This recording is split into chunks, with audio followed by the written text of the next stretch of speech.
terkait dengan masalah obat semprot ke mulut yang dipakai oleh orang-orang yang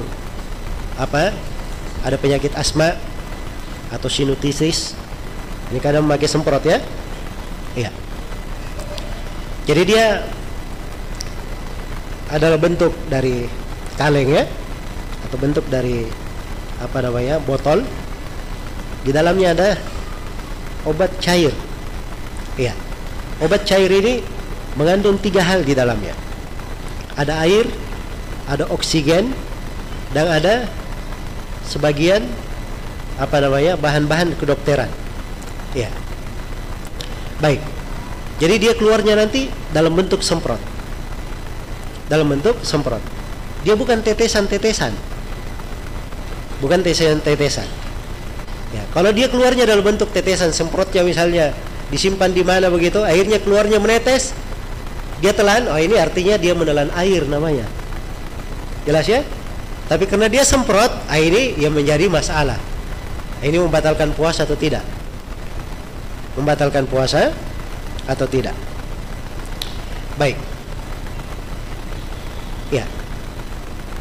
Dan benarnya di dalam hal ini bahwa semprot yang seperti ini untuk penyakit asma, sinusitis dan semisal dengannya, ini tidak masalah insyaallah taala, tidak merusak puasa dan juga tidak membatalkan puasa. Alasannya kenapa? Pertama begini, kan orang yang berpuasa boleh berkumur-kumur atau tidak? Saya tanya, orang yang berpuasa boleh berkumur-kumur atau tidak? Boleh. Dan ini tidak ada silang pendapat di kalangan ulama tentang bolehnya. Iya. Bahkan menurut Imam Ahmad rahimahullahu taala, kalau misalnya ada orang yang dia diam lama, terus ludahnya dia tahan, berkumpul ludah ini jadi banyak, jadi banyak sekali di mulutnya, terus dia telan, ini batal puasanya atau tidak? Kenapa silang pendapat Anda?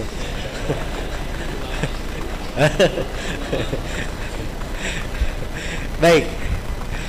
Imam Ahmad berkata tidak membatalkan puasa. Kenapa? Sebab dia bukan dari luar masuk. Ini dari dalam tubuh keluarnya. Jelas ya? Itu kan keluar dari kelenjar ludah ya? Ya. Kelenjar saliva kata orang-orang ya? Baik. Dan itu tidak ada masalah. Sama kalau ketika seorang berkumur-kumur, ya.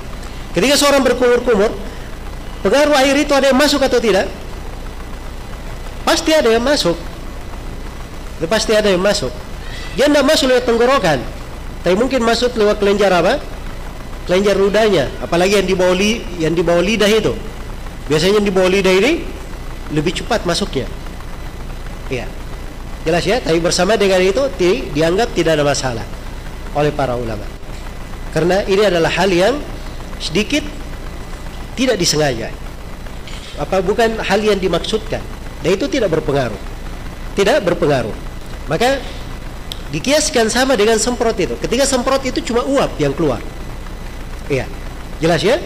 Pengaruh-pengaruh airnya itu hilang. Bukan tetesan yang keluar. Ya. Maka ini dianggap tidak bermasalah. Baik.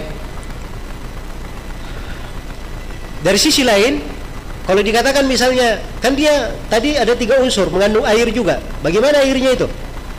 Ya, ini kan sekarang dia sudah menjadi uap. Jadi kalau dikatakan air masuk, berarti kita memastikan air masuk. Dan itu keliru ya. Sebab ini dia berubah menjadi apa? Sudah menjadi uap. Sudah menjadi uap. Kemudian sisi yang ketiga, dari sisi pendalilan juga boleh ya. Orang yang berpuasa boleh pakai siwak atau tidak? Boleh, bahkan sangat dianjurkan orang pakai siwak ya. Untuk siapa yang setiap kali berwudu dia pakai siwak, setiap kali sholat dia pakai siwak. Ya berwudu, namanya berwudu kapan saja. Sholat ada sholat duhur, sholat asar, diperintah juga pakai siwak sedang berpuasa. Iya. Padahal di dalam siwak itu kata ahli kesehatan di masa kini, itu di dalamnya mengandung banyak bahan-bahan kimia di dalamnya. Banyak mengandung zat-zat kimia. Ada sekitar 8 atau semisal itu mereka sebutkan. Ya. Dan tentunya ini ada pengaruh masuk ke dalam mulut, ke dalam pencernaan. Tapi bersamaan dengan itu dianggap tidak ada masalah. Ya, dibangun di atas inilah difatwakan oleh Syekh bin Baz rahimahullahu taala, juga Syekh Ibnu Utsaimin, Al-Lajnah Daimah dan selainnya. Mereka fatwakan bahwa memakai semprot untuk penyakit asma sinusitis ini tidak ada masalah insyaallah taala.